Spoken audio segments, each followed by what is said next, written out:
हरिओम समस्त शिशु भाई भौणी मानक अभिनंदन। आज आम षष्ठ श्रेणीर भूगोल विषयर दक्षिण अमेरिका विषय पढ़िबा। ये दक्षिण अमेरिका आयतन अनुसार चतुर्थ बृहत्तम महादेश अटे एवं जनसंख्या दृष्टि यह पृथ्वी रे पंचम स्थान अधिकार करिअछि।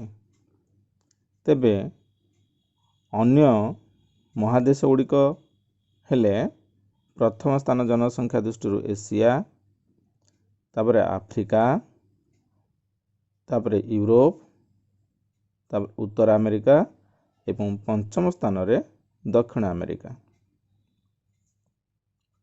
सेमती आयतन अनुसार प्रथम सबुठार बृहत्तम महादेश होछि एशिया, द्वितीय बृहत्तम होछि आफ्रिका, तृतीय बृहत्तम उत्तर अमेरिका एवं चतुर्थ बृहत्तम दक्षिण अमेरिका।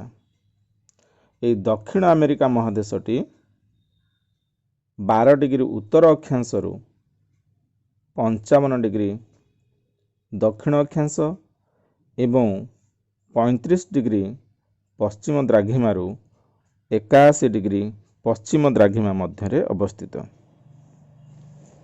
यार अवस्थिति विषय तो आम जानिले आम देखा जदि आम मानचित्र को लक्ष्य करवा देखा जे उत्तर अमेरिका एवं दक्षिण अमेरिका परस्पर सहित लगी, किंतु सेठे गोटे केनाल अच्छी जोटा कि पानामा केनाल आम कहूचे, ता द्वारा उत्तर अमेरिका एवं दक्षिण अमेरिका विच्छिन्न होउछन्ति।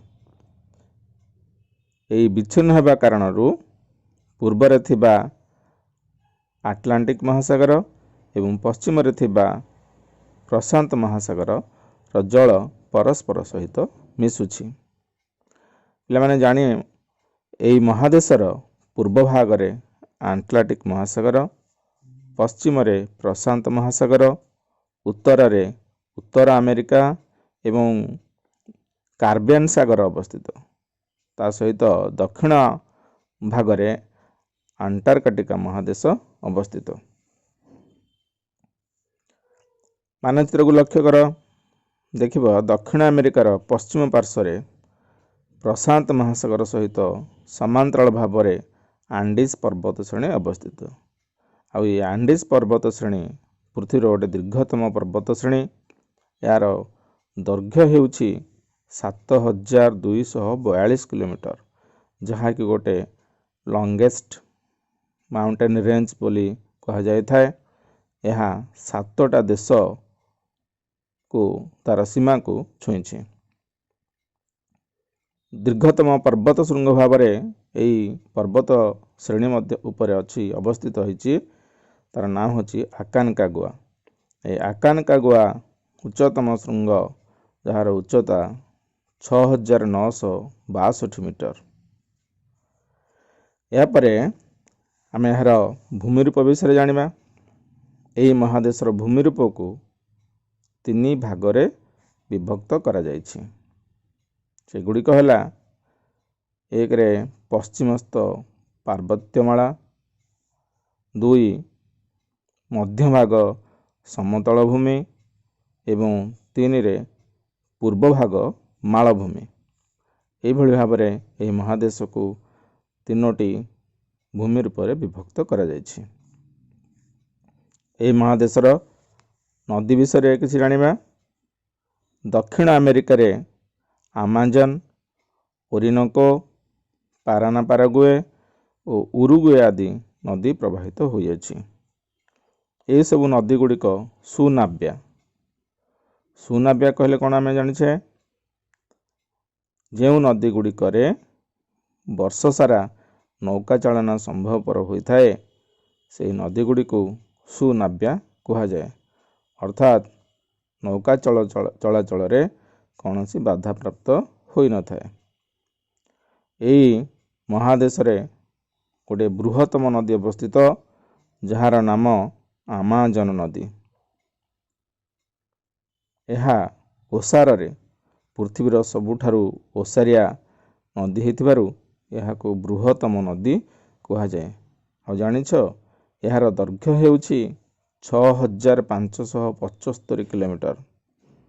ଏହି ନଦୀର ଉଭୟ ପାର୍ଶ୍ୱରେ ଘଞ୍ଚ ଜଙ୍ଗଲ ଦେଖାଯାଏ। ଲମ୍ବା ଭାବରେ ଏହା ପୃଥିବୀର ଦ୍ୱିତୀୟ ଦୀର୍ଘତମ ନଦୀ ଅଟେ। ଏହି ନଦୀଟି ଆଣ୍ଡିସ୍ ପର୍ବତରୁ ବାହାରି ପେରୁ ଅଞ୍ଚଳରେ ପ୍ରବାହିତ ହୋଇ ଆଟଲାଣ୍ଟିକ୍ ମହାସାଗରରେ ପଡ଼ିଅଛି। ଓରିନାକୋ, ପାରାନା, ପାରାଗୁଏ ଏବଂ ଉରୁଗୁଏ ନଦୀ ଗୁଡ଼ିକ ଆଣ୍ଡିସ୍ ପର୍ବତ ଶ୍ରେଣୀରୁ ବାହାରି ମାଳଭୂମି ମଧ୍ୟରେ ପ୍ରବାହିତ ହେଲା ପରେ ଆଟଲାଣ୍ଟିକ୍ ମହାସାଗରରେ ପଡ଼ିଛନ୍ତି। ଏ ହେଉଛି ଦକ୍ଷିଣ ଆମେରିକାର ନଦୀମାନଙ୍କ ବିଷୟରେ ଆମେ କିଛି ଜାଣିଲେ। ଏହାପରେ ଏହାର ଜଳବାୟୁ ଏବଂ ପ୍ରାକୃତିକ ଉଦ୍ଭିଦ ବିଷୟରେ କିଛି କଥା ଜାଣିବା। ଏହି ମହାଦେଶରେ ବିଷୁବବୃତ୍ତ ଏବଂ ମକରକାନ୍ତି ମଧ୍ୟବର୍ତ୍ତୀ ଅଞ୍ଚଳରେ ଉଷ୍ମ ଜଳବାୟୁ ଅନୁଭୂତ ହୋଇଥାଏ। ଏହାର ଦକ୍ଷିଣ ପ୍ରାନ୍ତ କୁମେରୁ ନିକଟବର୍ତ୍ତୀ ହୋଇଥିବାରୁ ସେଠାରେ ଅଧିକ ଶୀତ ଅନୁଭୂତ ହୋଇଥାଏ। ଏହି ମହାଦେଶରେ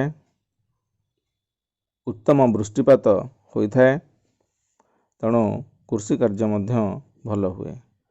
ଆମାଜନ ନଦୀ ଉପତ୍ୟକା ଅଞ୍ଚଳରେ ବର୍ଷ ସାରା ପ୍ରଚୁର ବୃଷ୍ଟିପାତ ହୋଇଥାଏ, ତେଣୁ ସେଠାରେ ନିରକ୍ଷୀୟ ଚିରହରିତ ଅରଣ୍ୟ ଦେଖାଯାଏ।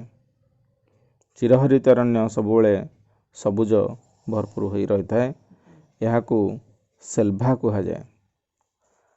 ଆମାଜନର ଉଭୟ ପାର୍ଶ୍ୱରେ ସାଭାନା ତୃଣଭୂମି ଦେଖାଯାଏ। ସାଭାନା ତୃଣଭୂମି ଏହାକୁ ବ୍ରାଜିଲ ଦେଶରେ କାମ୍ପୋସ୍ କୁହାଯାଏ ଏବଂ ଓରିନୋକୋ ନଦୀ ଉପତ୍ୟକାରେ ଏହାକୁ ଲାନୋସ୍ କୁହାଯାଏ। ଆର୍ଜେଣ୍ଟିନାର ନାତିଶୀତୋଷ୍ଣ ତୃଣଭୂମିକୁ ପମ୍ପାସ୍ କୁହାଯାଏ। ପମ୍ପାସରେ ପ୍ରଚୁର ପରିମାଣରେ ଶସ୍ୟ ଉତ୍ପାଦନ ହୋଇଥାଏ। ଆଉ ପମ୍ପାସର ଦକ୍ଷିଣକୁ କମ୍ ବୃଷ୍ଟିପାତ ହେଉଥିବା କାରଣରୁ ସେଠାରେ ପାଟାଗୋନିଆ ନାମକ ନାତିଶୀତୋଷ୍ଣ ମଣ୍ଡଳୀୟ ମରୁଭୂମି ଦେଖାଯାଏ। ଏଠାରେ କଣ୍ଟା ଜାତୀୟ କିଛି ଗଛ ଦେଖାଯାଇଥାଏ।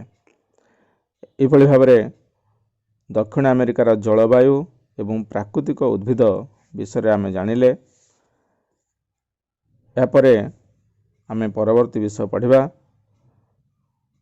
ତାର ଜୀବଜନ୍ତୁ ଏବଂ ଦେଶ ସହର ଅଧିବାସୀ ବିଷୟରେ ଆଉ କିଛି କଥା ଜାଣିବା। ଆଜି କିଛି ମୁଁ ପ୍ରଶ୍ନ ରଖୁଛି, ଏହି ପ୍ରଶ୍ନ ଗୁଡ଼ିକର ଉତ୍ତର ତୁମେ ଖାତାରେ ଲେଖି ରଖିବ।